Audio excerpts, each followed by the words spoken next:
வந்து அவங்க தம்பிக்கிட்ட சொல்றாரு, "இதுக்கப்புறமாவும் என்னால வந்து பிரிஞ்சு இருக்க முடியாது உன்னைய விட்டு" அப்படின்னு சொல்லிட்டு, "என்னென்ன சொல்ற? எனக்கு கண்மணி வேணும்டா. அதுக்காக நான் என்ன வேணாலும் பண்றதுக்கு தயாரா இருக்கேன். என்னால முடியலடா" அப்படின்னு சொல்லி சொன்னோனே, அதிர்ச்சி அடைகிறாரு அவங்க தம்பி. "அண்ணன் சொன்னா கேளுண்ணே. இந்த விபரீத விளையாட்டுலாம் வேணாம் அண்ணே. சொன்னா கேளுண்ணே" அப்படின்னோனே, இல்லடா நான் முடிவு பண்ணிட்டேன். எனக்கு கண்மணி வேணும். அதுக்காக நான் என்ன வேணாலும் பண்ண தயாரா இருக்கேன். இந்த உலகத்துல நான் இருந்து என்னடா பண்ண போறேன்? அதுக்காக சுகர் லெவல் இன்க்ரீஸ் பண்ணினா உனக்கு உயிருக்கே ஆபத்தாயிடும். பரவால்ல. எனக்கு உயிர் போனாலும் பரவால்ல. கண்மணி தான் எனக்கு வேணும். அதுக்காக நான் என்ன வேணாலும் பண்ணுவேன். இந்த உலகத்த விட்டு நான் போனாலும் பரவால்ல அப்படின்ற மாரி சொல்றாரு.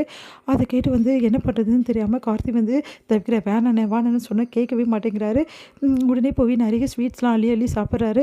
அதுக்கப்புறம் நெறைய சுகர் லெவல் ஏறதுக்கு என்னென்ன பண்ண முடியுமோ அவ்வளோ விஷயமும் பண்றாரு. அதையெல்லாம் பார்த்து கார்த்திக் வேணாண்ணே சொன்னா கேளுண்ணே அப்படின்றாரு. "நீ அமைதியா இருடா.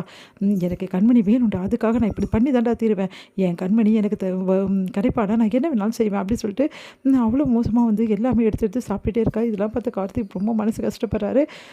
ஒரு ஒரு டைமில் வந்து அவரால் முடியவே முடியல. மூச்சு வாங்க ஆரம்பித்து, "அண்ணே என்ன ஆச்சுண்ணே?" அப்படின்னோடனே, ஒன்றும் இல்லை ஒன்றும் இல்லை" அப்படின்றாரு. "இல்லைண்ணே உனக்கு ஏதோ ஆயிடுச்சு சொல்லுண்ணே என்ன ஆச்சு?" அப்படின்னா, "ஒன்றும் இல்லைண்ணே." உடனே வந்து கண்மணியை கூப்பிட்றாங்க.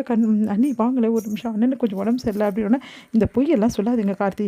உங்கள் அண்ணனை பார்த்துக்கணுன்றதுக்காக தான் இப்படிலாம் பண்ணுறீங்க. ஏன் நீ புரிஞ்சிக்கவே மாட்டேங்கிறீங்க? கொஞ்சம் போய் பாருங்க நீ ப்ளீஸ்" அப்படின்னு சொல்லிட்டு போகிறாரு.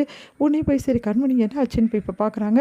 பார்த்தா வந்து அந்த இடத்துல வந்து அவர் ஒரு மாதிரி அப்படியே படுத்திருக்காரு. பார்த்தா பயங்கரமாக குளிருது. வாரி வாரி போடுது அவருக்கு. ஒன்றுமே முடியல கண்மணிக்கு. ஒன்றுமே இது அப்படியே பார்த்துட்டே இருக்காங்க. "என்னாச்சுங்க உங்களுக்கு?" அப்படின்னோடனே, "என்னால் முடியல கண்மணி."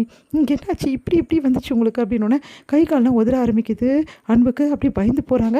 "ஏங்க சுகர் அதிகமானதானே உங்களுக்கு இந்த மாதிரிலாம் பண்ணோம். நீங்கள் எதுவுமே சாப்பிட்றதில்ல. இப்படி இப்படி ஆச்சு. சுகர் டேப்லெட்லாம் கரெக்டாக தானே போடுறீங்க?" அப்படின்னோடனே, ஆமாம் கண்மணி கரெக்டாக தான் போடுறேன். ஆனா நான் சுகரை நெறைய சாப்பிட்டேன். ஸ்வீட்டை நெறைய எடுத்து சாப்பிட்டேன்." "எதனால அப்படி பண்ணீங்க?" "இல்ல கண்மணி இந்த உலகத்துல இருக்க நான் விரும்பல. அதனால தான் இப்படி பண்ணேன்." "ஏங்க உங்களுக்கு ஏதாவது இருக்காங்க?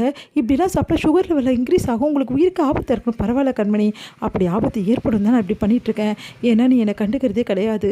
என்னை வேணான்னு சொல்லிட்டேன். இதுக்கப்புறம் இந்த உலகத்துல நான் இருந்து என்ன பண்ண போறேன்? என் கண்மணி எனக்கு இல்லைன்னா இந்த உலகத்துல நான் ஏன் இருக்கணும்? என்னங்க நீங்க இப்படிலாம் பண்ணிட்டுருக்கீங்க? ஏங்க இதனால எவ்வளோ பெரிய பாதிப்பு." "பரவாயில்ல கண்மணி. என்ன வேணாலும் பாதிப்பு ஏற்படட்டும்" அப்படின்னு சொல்லிட்டு அப்படியே மயங்கி விழுறாரு. கண்மணி அதிர்ச்சி அடைகிறாங்க. உடனே டாக்டருக்கு ஃபோன் பண்ணுறாங்க. டாக்டர் வந்து பார்த்துட்டு சுகர் லெவல் பயங்கரமாக இன்க்ரீஸ் ஆயிருக்கு. இவர் வந்து ரொம்ப கஷ்டம். இதுக்கப்புறமா வந்து இவர் எதுவுமே வந்து சாப்பிடக்கூடாது. சுகர் போட்டது. அதே மாதிரி இவருக்கு வந்து இந்த மாதிரி மாத்திரை டேப்லெட்ஸ் எல்லாமே பக்காவாக கொடுக்கணும். இல்லைன்னா அவர் காப்பாற்றது ரொம்ப கஷ்டம் அப்படின்னு நம்ம சொல்கிறாங்க. எல்லோரும் வீட்டில் அதிர்ச்சி அடைகிறாங்க. "ஏன்டா இப்படி பண்ண அன்பு?" அப்படி சொல்லிட்டு எல்லாரும் திட்டி விடுறாங்க. "இவன் ஏன் இப்படி பண்ணுறான்?" அப்படி சொல்லிட்டு எல்லாருமே டென்ஷன் ஆகுறாங்க. உடனே கண்மணி போய் பேசுகிறாங்க. "ஏங்க இப்படி பண்ணீங்க? உனக்காக தான் கண்மணி இப்படி பண்ணேன். எனக்கு கிடைப்பேனா நான் என்ன வேணாலும் பண்ணுவேன்" அப்படின்ட்டாங்க. "இங்கே பாருங்கள் தேவையில்லாதெல்லாம் பேசாத. மருந்து மாத்திரைலாம் சாப்பிடுங்கன்னு" சொல்லிட்டு கொடுக்குறாங்க. வாங்க மாட்டேங்கிறாரு. "ப்ளீஸுங்க சொன்னால் கேளுங்கண்ணே." "இல்லை கண்மணி என்னால் முடியாதுன்றாரு." அப்படியே வந்து அவங்க ஒரு தோள் மேலே சாஞ்சுக்கிறாரு. கண்மணி தோள் மேலே தாங்கவே முடியல கண்மணியால். "ஏங்க இப்படிலாம் பண்ணுறீங்க?" அப்படின்றாங்க. நீ எனக்கு இருப்பியான்னு சொல்லு. என் கூடவே காலம் ஃபுல்லாக வருவியான்னு சொல்லு. நீ வருவியா வரமாட்டியா சொல்லு கண்மணி." அப்படின்னா, "அது வந்துங்க இங்கே பார். நீ இப்போவும் முடிவெடுக்கல. என் காதலை நீ ஏற்றுக்கல. என்னை நீ கைவிட்டினா இந்த நிமிஷத்துலேருந்து நான் எதுவுமே சாப்பிட மாட்டேன். மருந்து மாத்திரை எதுவுமே சாப்பிடாம நான் இப்படியே போய் சேர்ந்துடுறேன். இந்த உலகத்தை விட்டே போயிடுறேன். இதுக்கப்புறம் எதுக்கு எனக்கு அது வாழ்க்கை? நீ இல்லாத ஒரு வாழ்க்கை எனக்கு தேவையே கிடையாது" அப்படின்னு சொல்லிட்டு அங்கே வந்து அவங்க வந்து ட்ரிப்ஸ்லாம் எழுதியிருக்காங்க. அதெல்லாம் தூக்கி போடுறாரு. அதுக்கப்புறம் மருந்து தூக்கி, "ஏங்க ஒரு நிமிஷம் இருங்கங்கன்றாங்க." "சொல்லு இப்போ நீ ஏற்றுக்கிறியா சொல்லு கண்மணி. நீ ஏற்றுக்கினா மட்டும்தான் நான் இதெல்லாம் சாப்பிடுவேன்" அப்படின்னோடனே உடனே அழறாங்க கண்மணி. "சரி நான் ஏற்றுக்கிறேன் போதுமா சாப்பிடுங்க ப்ளீஸுங்க உங்களை கெஞ்சி கேட்குறேன்னு." அப்படியே சந்தோஷம் தாங்க முடியல. கண்மணி அப்படியே கட்டிக்கிறார் அன்பு.